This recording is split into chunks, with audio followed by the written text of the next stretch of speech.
할렐루야.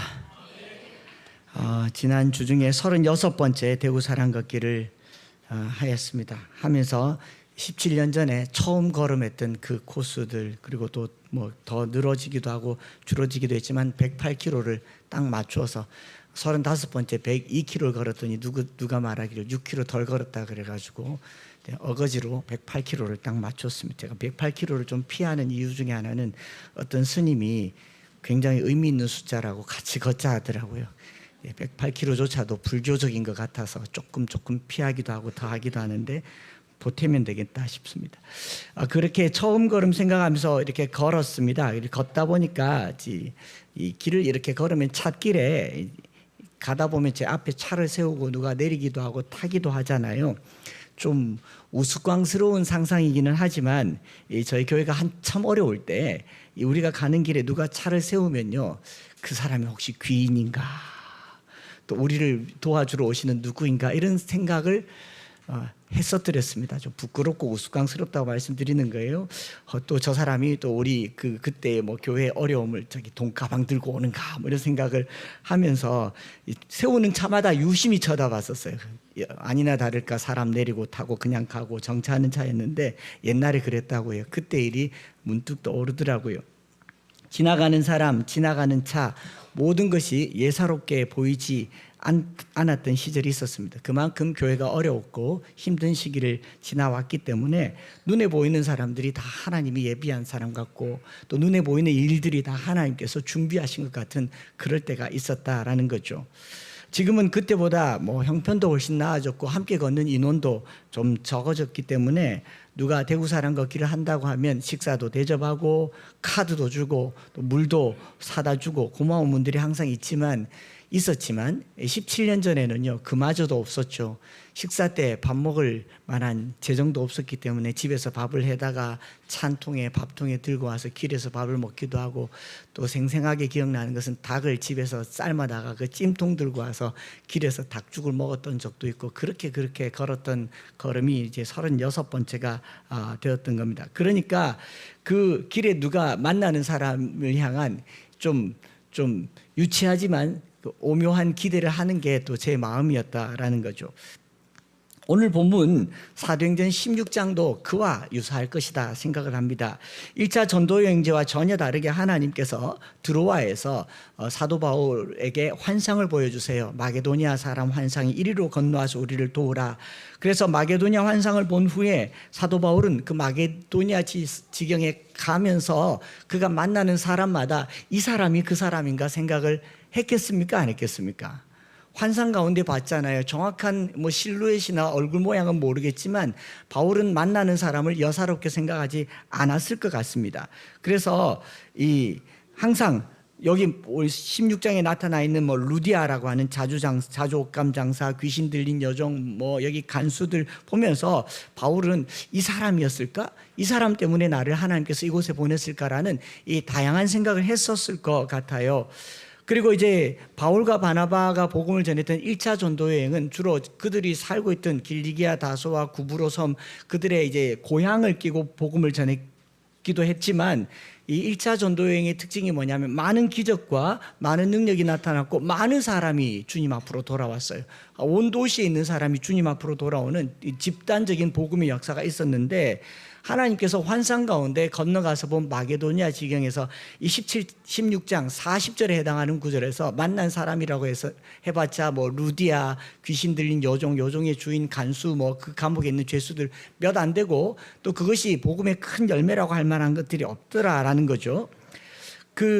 이 2차 전도 여행인 마게도니아 지방의 선교는요, 어떤 집단보다는 특수하게 예비한 몇몇을 위해서 예비한 복음이라는 것을 알 수 있는 거, 그게 16장의 이야기다라는 겁니다. 이 사람들 각자를 이렇게 살펴보면요, 위대한 사역자 바울이 자기의 경로를 끊고 여기까지 와야 할 만큼 그렇게 훌륭한 만남들은 아니지 않습니까? 그만큼 가치 있는 간수 하나 만나려고 저쪽에 비두니아로 가려고 하는데 이렇게 돌아오고, 또 이 여종 하나 만나려고 그렇게 했는지 모르겠지만 먼 훗날 우리는 유럽 선교의 첫 성이 빌립보다라고 하는 것은 먼 후의 역사이고, 바울이 느끼기에는 하나님이 환상 가운데 이리로 건너오라고 했는데 1차 전도 여행보다는 상당히 왜소하고 그 몇몇의 만남으로 계속 사역이 진행되고 있더라라는 겁니다. 그래서 이 본문 자체가 우리에게 주시는 교훈과 은혜가 있다면 하나님의 부르심이라고 하는 것이요, 그렇게 영웅적이지 않다라는 거예요. 목회자가 교회를 하면서 나는 이 세상을 복음화시키겠다, 선교를 하면서 땅끝까지 복음을 전하겠다라고 하지만 생각보다 그렇게 거창한 부르심은 없고요. 그냥 바로 옆에 있는 한 사람, 이웃에 있는 한 사람, 가족, 이것이 하나님의 부르심일 수 있겠다 생각을 하게 된 겁니다. 여러분 옆에 앉은 사람이 마게도냐 사람일 수 있습니다. 이 사람 하나 구원하려고 하나님께서 오늘 이곳까지 여러분들이 이끌어 오신 줄 믿어요. 남편이 구원받고 자녀들이 구원받고 아내가 구원받으면 그게 부르심이 아니겠냐라는 거죠. 그래서 이 바울이 마게도냐 환상 이후로 만나는 사람들을 바울은 어쩌면 이 사람인가 저 사람인가 연결 지으려 하는 것이 당연한 일이기 때문에 이 마게도냐 환상의 주인공이 누군지를 이 16장에서 한번 찾아보려고 하는 겁니다. 바울이 이곳 빌립보성에 들어가서 빌립보 교회가 처음 세워지게 됩니다.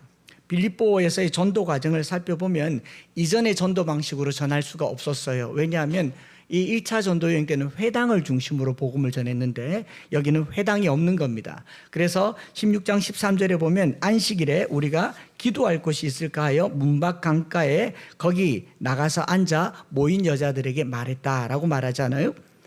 이 1차 전도 여행 때는 유대인들이 꽤나 있었고 유대인들이 모인 곳은 한 10가정당 하나의 형태로 회당이 있었습니다. 왜냐하면 안식일에 이 천보를 움직이면 안 되니까, 안식일을 철저하게 지키던 사람들이니까 그들의 삶의 지경에 회당들이 다 있었는데 빌립보 성은 완전히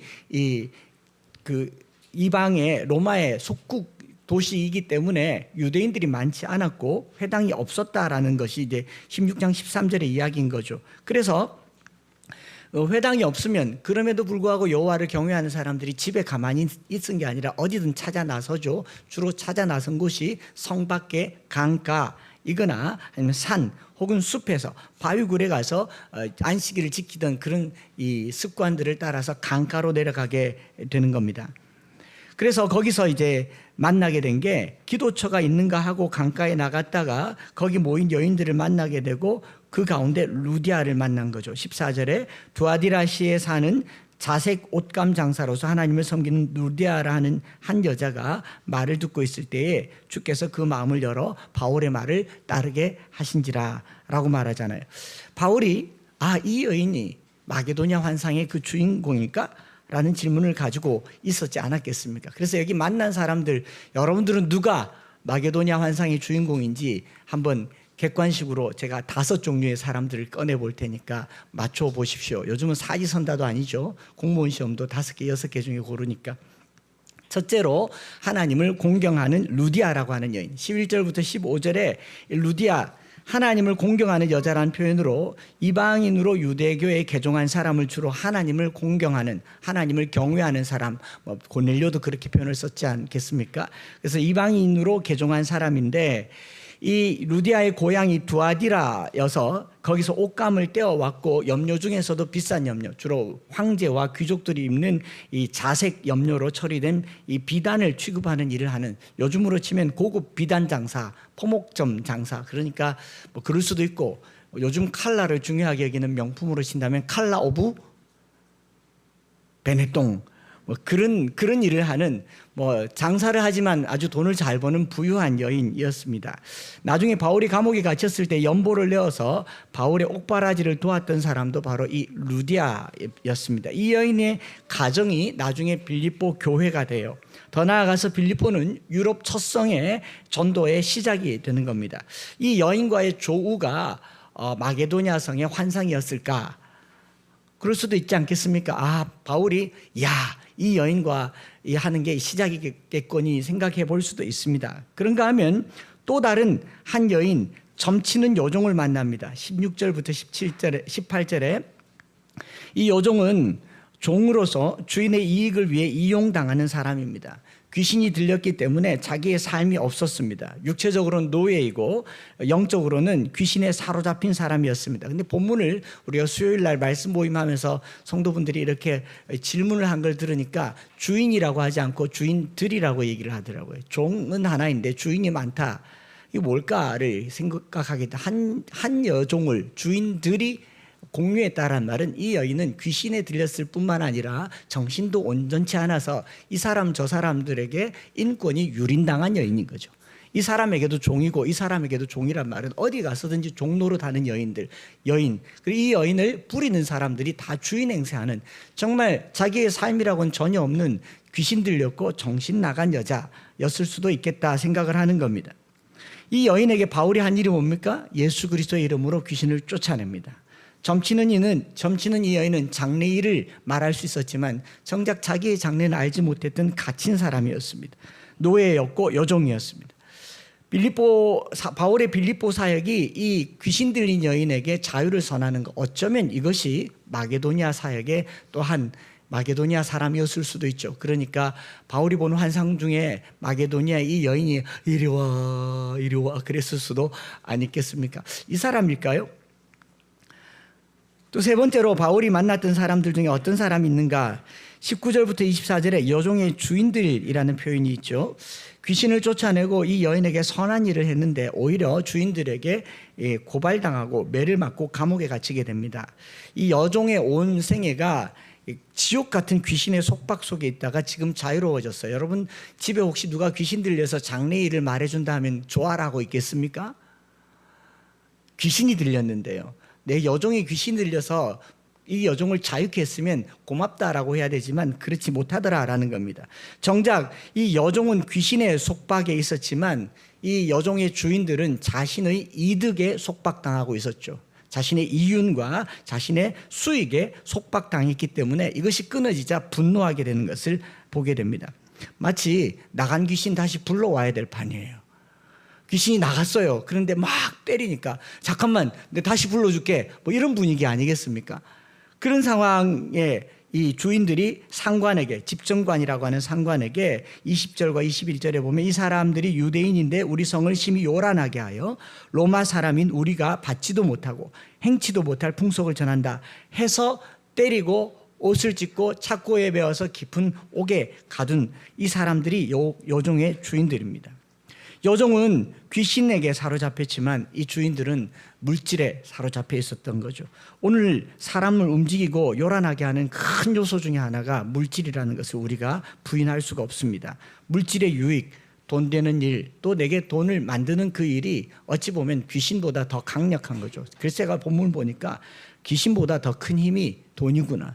그래서 하나님께서 하나님과 재물을 겸하여 섬기지 못한다라고 할 때 여기에 다른 우상이 들어가지 않고 재물이라는 게 들어가지 않습니까? 우리가 물질을 두고 생각해 봤을 때 이게 하나님 노릇하게 내버려둬서는 안 됩니다. 이게 나를 주장하는 요소가 되면 그만큼 내 믿음이 손해를 보는 것이죠. 돈 때문에 흥분하고 사람을 잡고 때리고 감옥에 가두는 사람, 이 여종의 주인들이죠.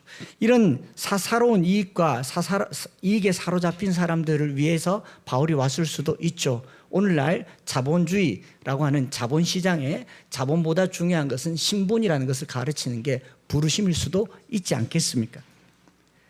또 네 번째로 바울이 만난 건 누구냐? 간수가 아니고 바울이 감옥에서 기도하고 찬양할 때 그 소리를 들은 죄수들이었을 겁니다. 25절과 6절에 태장에 해당하는 형 많이 맞았어요. 많이 맞고 감옥에 갇혔습니다. 아파서 맞은 곳을 이렇게 쓰다듬어도 시원찮을 바울이 착고에 발이 묶이고 온몸이 매여 있는데 거기서 뭘 합니까? 기도하고 찬송하였습니다. 기도하고 찬송했어요. 아마 뭘 기도하고 뭘 찬송했는지는 잘 하나님을 찬송했을 거고 뭘 기도했는지는 이따가 우리가 살펴보겠지만 그 기도 중에 하나가 있다면 마게도니아 환상으로 여기까지 왔는데 도대체 그 사람은 누구일까? 하나님 만나게 해달라고 여기서도 할 일이 있을 것이다 라고 생각하지 않았겠습니까? 그래서 뜨겁게 기도하고 열심히 찬송했습니다. 그리고 그 소리를 성경 말씀 보면 죄수들이 들었다라고 얘기합니다. 다른 죄수들이 들어요. 죄수들이 느끼기에는 참 아이러니하고 역설적인 행동 아닙니까? 비정상적인 행동이죠. 아니 맞았는데 사슬에 묶였는데 착고에 매였는데 무슨 찬양하고 기도하냐고 저주를 해도 시원찮을 텐데 이런 생각을 하고 있었지 않았겠습니까? 가혹하게 폭행을 당했을지라도 그 극심한 고난 중에 기도하고 찬양하였다라는 생각을 해보고 좀 적용을 시켜봤어요. 제가 계속 걸었잖아요. 걷는 동안에는 생각이 많이 없어지더라고요. 더 기도하게 되고 찬송하게 되고 혼자 걸을 때가 좀 더 좋아요. 미안합니다. 같이 걸어주신 분들께 미안한데 암송을 많이 할 수 있어서 좋았단 말이죠. 그 길에서 뭐 누가 듣습니까? 크게 소리를 내니까 누가 너희를 막아 진리를 순종하지 못하게 하느냐, 그 권면은 너희를 부르신에게서 나온 것이 아니라 적은 누룩이 온 동에 퍼지느니라 막 하고 있는데 너무 좋더라고요. 근데 누가 턱 나타났어요. 암송을 못하게 돼요. 좀 아쉬워도 그래도 위로는 됐습니다. 최미라 집사님 17년 만에 풀로 하루를 걸으셔서 지금 일기 쓰셨을 것 같은데, 고난 당할 때요 기도하지 않고 찬송하지 않으면 고난을 묵상하게 됩니다. 고난이라는 게 내게 찾아왔을 때 고난을 묵상하면요 원망하게 돼요. 근데 고난이 있다 여길 때 기도하고 찬송하는 것이 사도 바울이 빌립보에서 가르쳐준 내용 아니겠습니까? 아무것도 염려하지 말고 다만 모든 일에 기도와 간구로 너희 구할 것을 감사함으로 하나님께 아뢰라. 그리하면 모든 지각에 뛰어난 하나님의 평강이 그리스도 예수 안에서 너희 마음과 생각을 지키시리라. 염려를 하지 않는 걸로는 끝나지 않아요. 안 한다고 염려가 안 올라옵니까? 여러분 병원에서 스트레스 받지 말라고 누가 받고 싶어서 받아요? 올라오는데. 그러지 않습니까? 생기는 스트레스는 어쩔 수 없지만 기도하고 찬송하고 감사하라. 이게 바울의 권면이었던 거죠. 바울은 경험해 봤을 겁니다. 만약에 옥중에서 바울과 실라가 기도하고 찬송 안 했더라면 뭐 했을까 생각해 봤어요. 아마 분석했을 겁니다. 우리가 어쩌다가 여기까지 왔지? 그 여종을 그냥 내버려 두는 건데 그 신라가 놔두지, 그걸 괜히 그 귀신 쫓아내가지고 그 남의 여종의 손을 왜 대요? 왜? 뭐 이런 서로 원망 섞인 이 결과를 가지고 분석하고 뭐 판단하고 해석하고 우리가 그때 그러지 말았어야 되는데 지금 우리 어떻게 하면 나갈 수 있을까? 이랬을 수도 있지 않았겠습니까? 그런데 그 모든 상념을 지우는 힘이 기도와 찬송인 줄 믿습니다. 여러분 속 시끄러우면요 기도하세요. 그냥 마음 상하면 찬송하세요. 그게 우리가 이걸 극복하는 가장 큰 힘이다. 그렇게 믿습니다. 아무튼 이렇게 기도하고 찬송하자 땅이 위아래로 움직이고 감옥은 흔들리며 이 문이 활짝 열리고 사람들을 묶었던 사슬들이 풀려납니다. 풀어집니다. 바울과 실라가 감옥 문이 열리게 해달라고 기도하지는 않았던 것 같아요. 감옥에 갇히면 누구라도 풀어달라고 기도하겠죠. 병이 걸리면 누구라도 고쳐달라고 기도하겠죠. 그런데 16장 28절을 보니까 바울이 이 간수에게 크게 소리질러 이르되 네 몸을 상하지 말라. 우리가 다 여기 있노라. 문이 열렸는데 사슬이 풀어졌는데 거기 있다란 말은 바울이 그 풀어달라고 기도한 게 아니라는 하나의 반증이겠죠.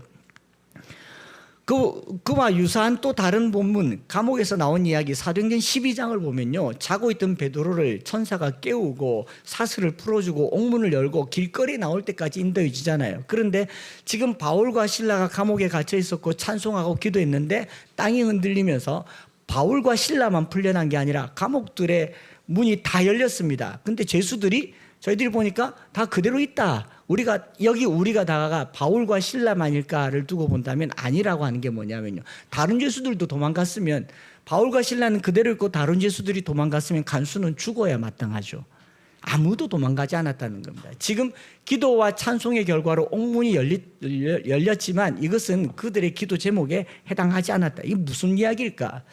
간수와 죄수들, 특별히 이 바울의 옆방에 있고 그 감옥에 있는 모든 죄수들이 이 상황을 보고 앞으로 어려운 일 당하면 뭐 하겠습니까? 기도하겠죠. 찬송하겠죠. 도둑질하다가 잡혀온 간수가 기도하겠죠. 찬송하겠죠. 나쁜 짓 하다가 잡혀온 간수가 기도하겠죠. 찬송하겠죠.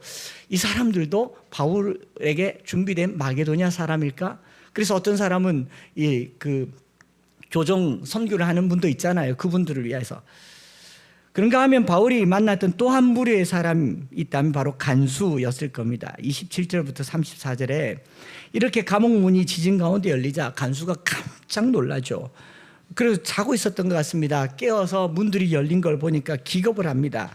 책임을 맡고 있던 죄수들을 도망가게 한 간수의 책임이 얼마나 큰가 해서 칼을 빼어서 스스로 자결하려고 합니다. 그때 바울이 소리 지르지 않습니까? 네 몸을 상하게 하지 말라. 우리가 다 여기 있다. 아무도 안 도망갔다. 여기 있다. 이렇게 말하니까 간수에게는 어떤 이 역설적인 상황이 떠오르냐면 아니 열쇠는 내가 가져 있는데 저들을 자유롭게 하는 사람은 난데 문이 열렸는데 도망가지 않는 걸 보면서 아이러니한 생각을 한 거죠. 누구든지 속박을 당하면 벗어나고 싶고 가난하면 부자가 되고 싶고 구속당하면 자유롭고 싶은 것이 사람입니다. 조금 더 누리고 싶은 게 사람이죠. 감옥에서 사슬에 매어서 갇혀 있는데 바울과 실라가 풀어달라고 기도한 것도 아니고 그저 찬송하고 마게도냐 환상을 떠올리면서 기도하면서 누가 나를 위해서 예비된 사람인가, 또 내가 누구에게 가야 될까를 계속 생각하고 있던 중에 이 간수가 자살하려고 하는 것을 보면서 이 사람인가 싶었을 수도 있지 않겠습니까? 네 몸을 상하게 하지 말라 우리가 다 여기노라. 상하면 어때요? 나를 때리고 감옥에 가둔 사람인데 상하든지 말든지 가면 되지 않습니까? 정상적인 생각이죠. 간수가 깜짝 놀라서 한 말들이 아마 이런 말들이었을 겁니다. 당신들은 사슬에 매여 있었으나 지금은 도망할 수 있도록 풀렸다. 근데 왜 도망가지 않는 거요? 왜 도망을 가지 않소? 물었겠죠. 여러분, 감옥 안에서라도 자유하는 사람이 있는가 하면 감옥 밖에 있으면서도 그 자유를 누리지 못하는 사람이 바로 여기에 이 선명한 차이로 옥문 하나를 두고 두 존재가 있다는 겁니다. 감옥 안에 있는데도 자유를 누리고 감옥 밖에서 열쇠를 가지고 있는데도 감옥 문 입구에서 쩔쩔매고 있는 사람이 여기 있는 거 아니겠습니까? 고난 중에도 기도하고 찬송하는 사람이 있는가 하면 곤란 중에 스스로 목숨을 끊으려고 하는 사람의 극명한 차이가 25절과 26절에 나와 있지 않습니까? 오히려 이 장면요, 감옥 안에서도 자유로운 사람이 있는가 하면 감옥 밖에서 자유를 누리지 못하는 사람이 바로 자신이라는 것을 깨달은 간수가 자기 자신에 대한 심각한 회의를 하는 거죠. 간수는 가두는 사람이지 않습니까? 근데 간수 입장에서 보면요, 죄수를 가둬놓긴 했지만 잠 자요 못 자요? 잠 못 자요. 감옥 안에 있지는 않지만 감옥 문을 떠나요? 못 떠나요? 감옥 문을 열 수 있는 열쇠가 있지만 그거 계속 잠궈 놔야 돼요.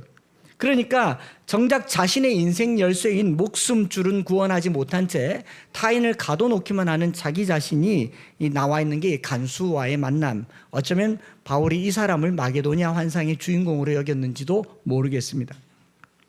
아무튼 16장은요, 전반적으로 빌립보 사역을 통해서요, 속박당하고 있는 사람들을 자유케 하는 그것이 복음의 메시지로 전달되고 있습니다. 자주 옷감 장사를 하는 루디아라고 하는 여인요, 그냥 복음을 쉽게 받아들이는 것 같지만 조금만 더 들여다보면 평생 돈벌이 하는 사람입니다. 자기 돈을 벌기 위해서 옷감을 떼다가 염색해서 비싼 값에 파는 거, 돈벌이가 자기 생업인 사람이에요. 그런데 그런 사람이 자기 집을 내어놓고 15절에 나를 예수 믿는 자로 여기거든 내 집에 들어와 유하라. 이게 쉬운 얘기 아닙니다. 장사꾼에게 이유는 목숨 같은 거예요. 루디아라고 하는 여인이 자기가 가지고 있는 소유를 내어놓는 거, 이것 또한 물질의 속박으로부터 벗어나는 한 장면이라고 볼 수 있겠죠. 그런가 하면 돈의 노예가 되어 있는 주인들, 자기 요정이 얼마나 괴로운 상태인지는 아랑곳하지 않고 오로지 자기 수입에만 눈먼 주인들을 바울이 자유케 합니다. 어떻게 해요? 귀신을 쫓아내버립니다. 수익을 끊어버려요.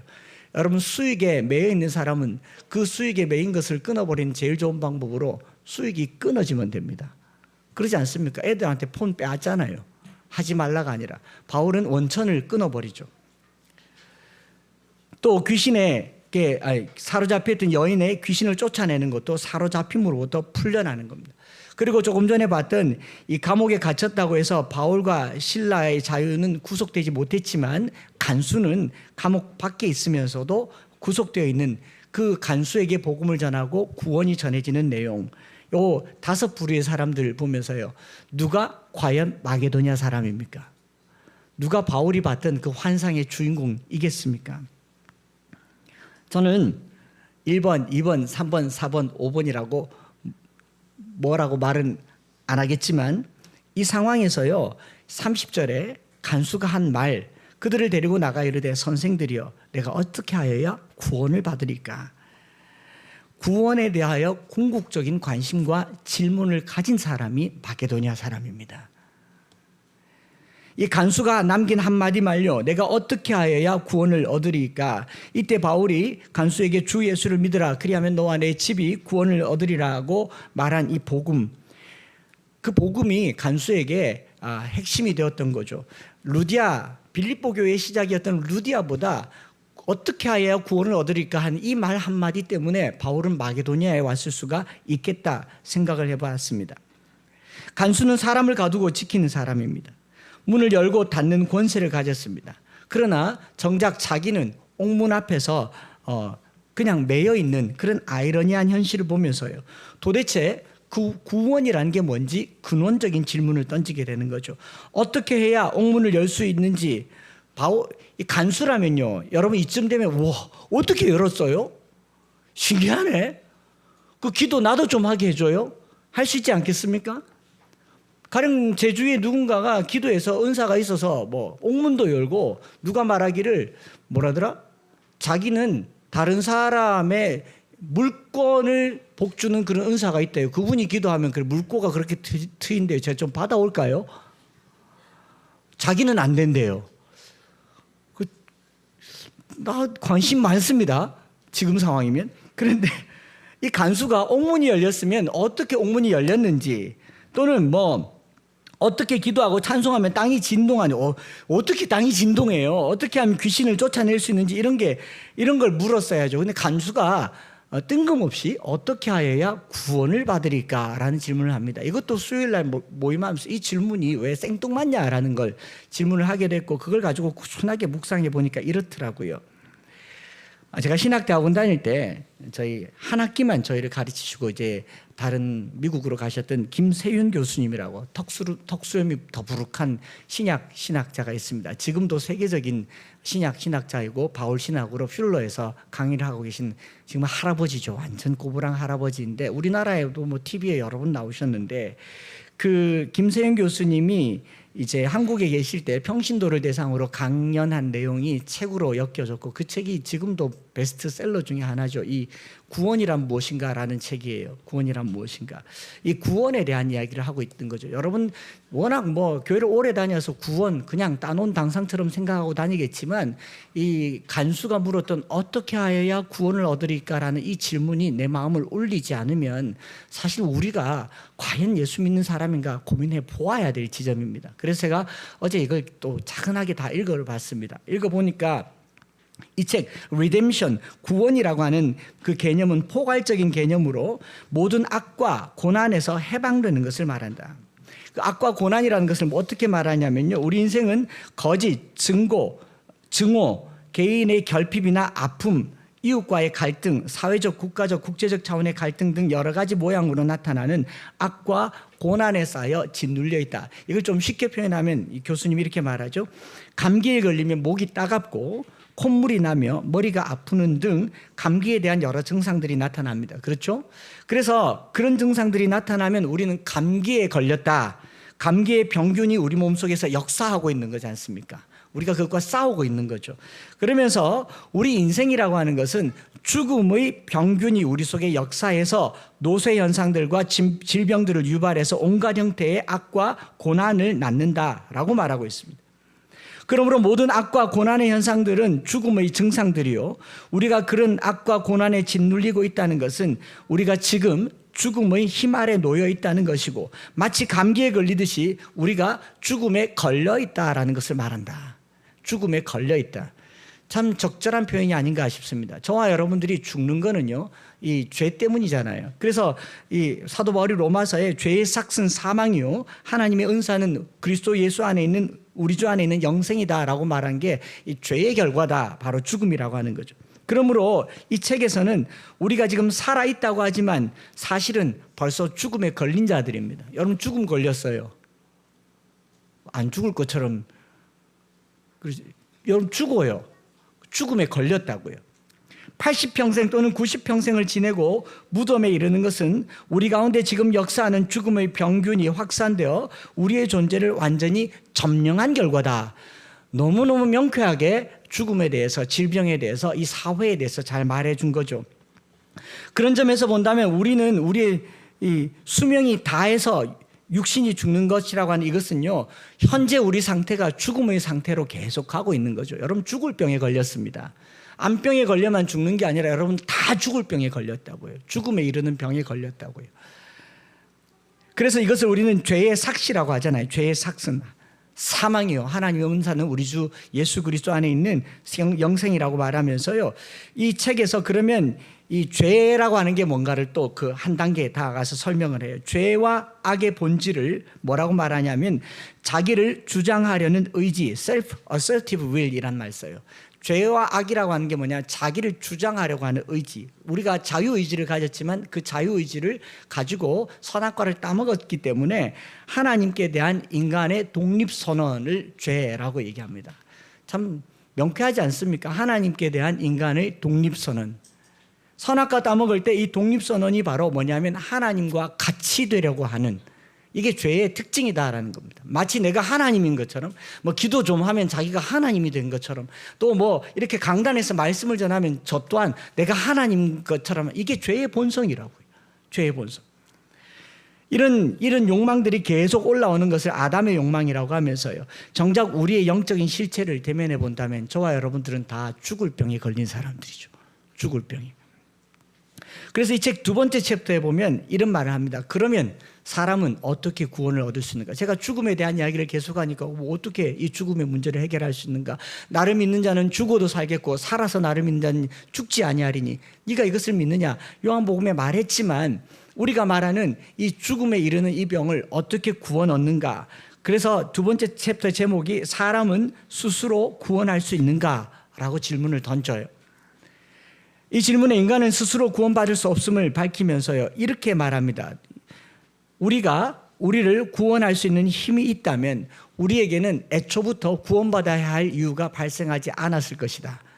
구원이라는 단어가 나왔을 때 이미 구원이라는 상태에 놓인 자들이지 않습니까?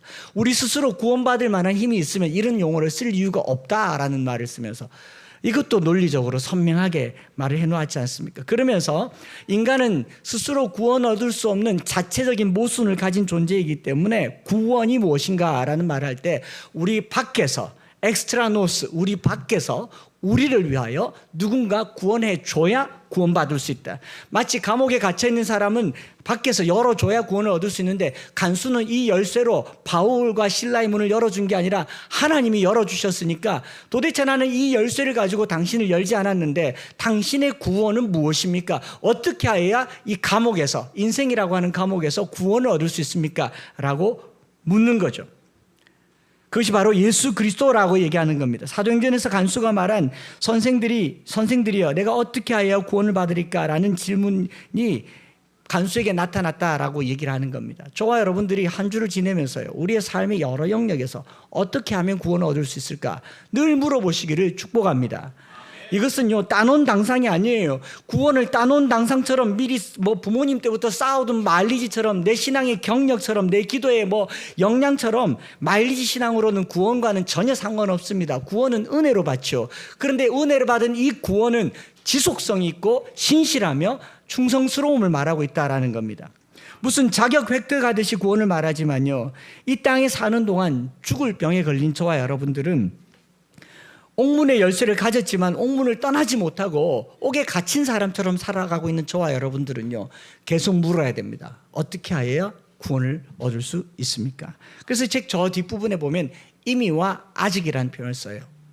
already, 이미 그리스도의 보혈로 구원받았지만 아직 완성된 상태가 아니기 때문에, 저 천국에서 영원한 생명을 살 때까지 이 구원은 완성된 게 아니기 때문에 따놓은 당상처럼 예수 믿고 살지 말고 그냥 교회 좀 다녔기 때문에 우리 부모의 기도, 아내의 기도, 나의 기도, 신앙의 경력으로 구원이 보장받을 것이라는 생각보다는 그 옥문을 가두는 열쇠밖에 되지 않는다고요. 매일 물어보셔야 돼요. 하나님, 내가 어떻게 해야 이 죄로부터, 사망으로부터, 이 악으로부터 구원을 얻을 수 있습니까? 매일매일 묻고, 그리고 바울이 한 말, 주 예수를 믿으라. 그리하면 너와 내 집이 구원을 얻으리라. 우리 밖에서 우리를 위한 구원의 힘은 예수 그리스도 부활하시고 다시 살아나시고 승천하신 주님밖에 없음을 믿는 저와 여러분들 되시기를 축복합니다. 복음이 전해지는 특징을 보면요, 제3세계나 가난한 나라에서 복음은 좀 효과적으로 정해집니다. 왜냐하면 그들의 필요를 잘 채워주기 때문에. 근데 복음으로부터 많이 이탈하는 나라들은 경제가 나아지고 생계가 좋아지기 때문입니다. 오늘 한국 교회가 뭐 교세가 마이너스를 치고 있고 교인들이 교회를 떠난다고 하는 게 뭔가를 보면요, 뭐 여러 가지 이유가 있겠지만 그 중에 하나가 뭐냐면 먹고 살만해서 그래요. 이게 날 구원할 수 있을 것이라고 착각합니다. 이걸 신약 용어로 하면 사두개인입니다. 부활을 믿지 않는 사람, 영생을 믿지 않는 사람, 땅에서 영원히 살고자 하는 사람들은 부활을 믿지 않기 때문에, 이 땅에서 사는 게 전부인 줄 알기 때문에 자기 삶을 가꾸고 자기 몸을 가꾸고 자기 생활을 가꾸는 것을 구원이라고 착각할 때 물어보셔야 됩니다. 어떻게 하여야 구원 얻을 수 있습니까? 저와 여러분들은 죽음이라는 병에 걸렸어요. 우리가 살고 있는 집이요 100년 이상 가지는 않습니다. 아무리 고층 아파트라도 100년 되면 구닥다리가 됩니다. 재개발해야 됩니다. 그러지 않습니까? 저나 여러분들이 매일 물어보셔야 됩니다. 어떻게 하여야 구원을 얻을 수 있습니까?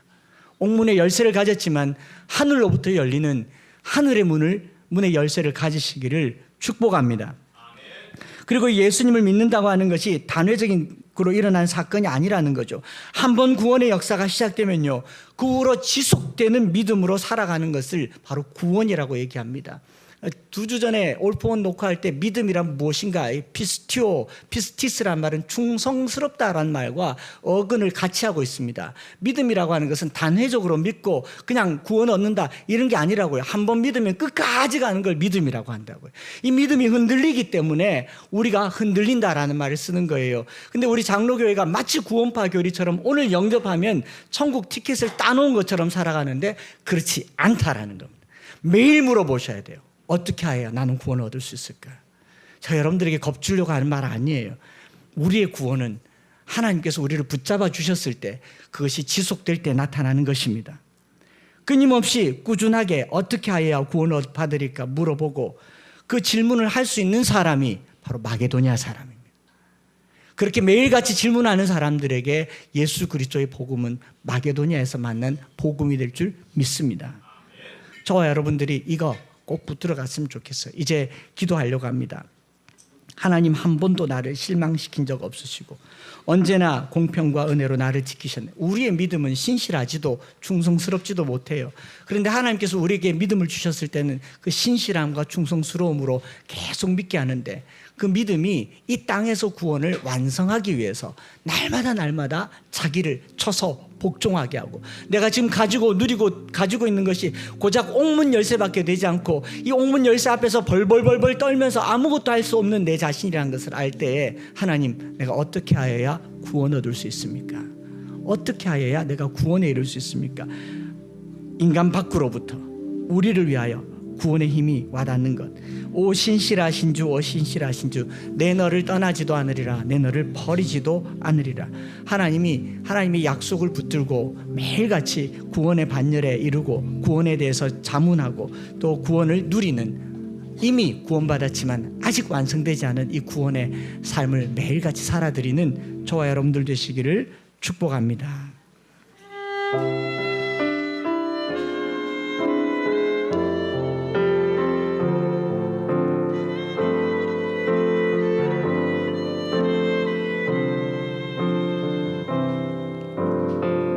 하나님 한 번도 나를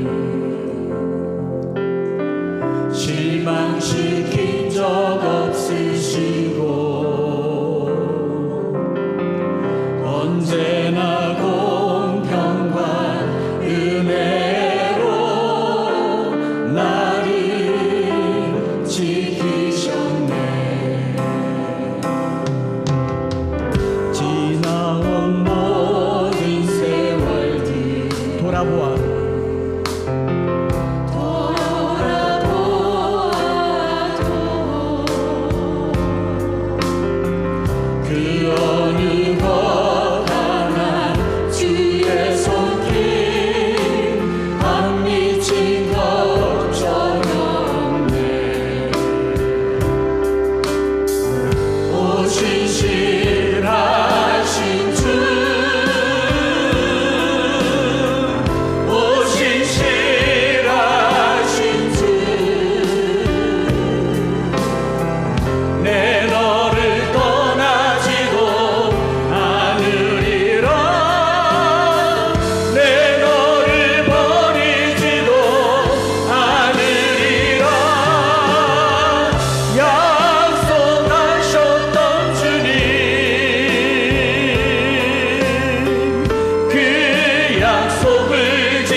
우리가 루디아가 되었든지 여종이 되었든지 간수가 되었든지 우리가 한 가지 질문만 갖고 있습니다. 하나님, 어떻게 하여야 구원을 얻을 수 있습니까? 질병과 죄악과 악으로부터 고난으로부터 하나님 어떻게 구원 얻을 수 있을까? 주 예수를 믿으라, 그 마음에 다짐하면서 한 번 더 찬양하겠습니다. 하나님 한 번도 나를 실망시킨 적 없으시고 실망시킨 적 없으시고 언제나 공평과 은혜로 언제나 공평과 은혜로 나를 지키시고 나를 지키시고 지나온 모든 세월들 한번 돌아보세요. 지금까지 지는 게 은혜였는 줄 믿습니까? 내 능력으로 산 거 아닌 줄 믿습니까? 그 어느 것 하나 주의 손길, 주의 손 안 미친 것 전혀 없네. 안 미친 것 전혀 없네. 오 신실하신 주, 오 신실하신 주, 오 신실하신 주, 내 너를 떠나지도 않으리라, 내 너를 버리지도 않으리라. 약속하셨던 주님, 그 약속을 지키사 이후로도 영원토록 나를 지키시리라. 다시 한번 오 신실하신 주, 오 신실하신 주, 신실하신 주, 오 신실하신 주, 하나님을 믿는 믿음으로 내 너를 떠나지도 않으리라, 내 너를 떠나지도 않으리, 내 너를 버리지도 않으리라. 내 너를 버리지도 않으리. 약속하셨던 약속하셨던 주님, 그 약속을 지키사 그 약속을 지키사 이후로도 영원토록 이후로도 영원토록 나를 지키시리라 확신하네. 우리 시간에 말씀 붙들고 기도하겠습니다. 오늘 우리를 옥죄고 속박하는 게 그것이 무엇이었든지 간에 감옥 안에서도 기도하고 찬송할 수 있는 구원의 기쁨을 누리게 하여 주시옵소서. 이 상황이 우리를 억누른다면 이것은 우리에게 구원이 될 수가 없습니다. 우리가 이미 예수 그리스도로 말미암아 구원을 얻었다면 이 구원을 누리고 이 구원 안에 살기 위해서요, 이런 것들을 의지하지 않는 것, 그것이 믿음이고 그것이 기도이고 그것이 찬송인 줄 믿습니다. 하나님, 내가 처한 상황에서 환경 가운데서 자유케 하여 주시옵소서. 사람의 손으로 열 수 없는 옥문을 열어주시옵소서. 사람의 손으로 가둘 수 없는 옥문을 열어주시옵소서. 오늘 우리 인생의 구원의 문이 열리도록 주의 이름 한번 부르고 합심해서 기도하겠습니다. 주여, 살아계신 하나님 아버지, 내가 이 열쇠를 가졌다고 구원받은 것이 아닌 것을, 내가 이 여종을 가졌다고 구원받은 것이 아닌 것을, 내가 옷감을 가졌다고 구원받은 것이 아닌 것을 하늘문을 열어주시고 밖에서부터 우리를 위하여 주신 예수 그리스도를 믿는 이름으로 오늘 하루를 살게 하여 주시옵소서. 하나님 아버지, 오늘 우리가 옥중에서도 찬송하고 기도할 수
되신 하나님 아버지,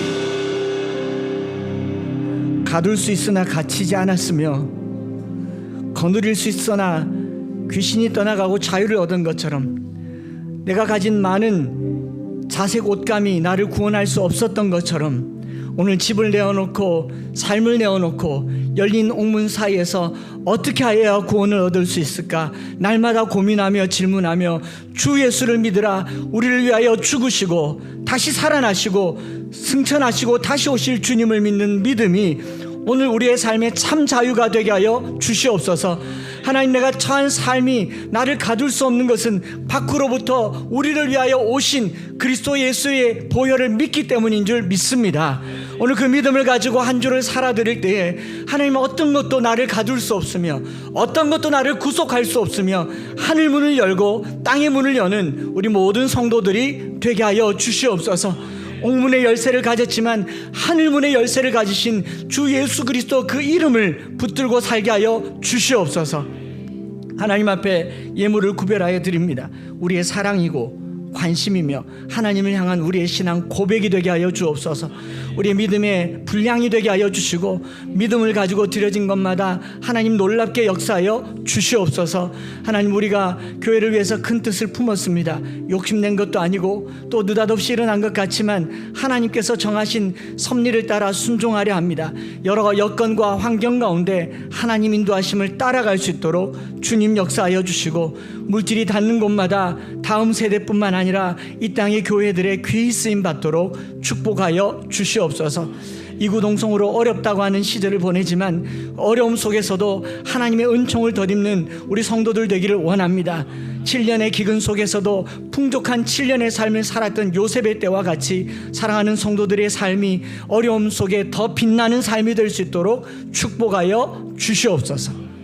구주 예수 그리스도의 크신 은혜와 아버지 하나님의 변함없으신 사랑하심과 성령 하나님 위로교통 충만 역사하심이 오늘 우리의 삶에 갇혔으나 자유롭고 가둘 수 있으나 가둘 수 없는 하늘의 열쇠를 가지고 우리 삶을 자유의 구원의 복음에 잇대어 살아가며 매일매일 하나님, 내가 어떻게 하면 구원을 얻겠습니까?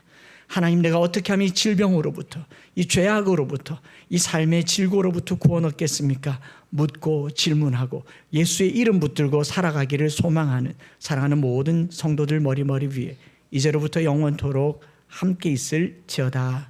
아멘.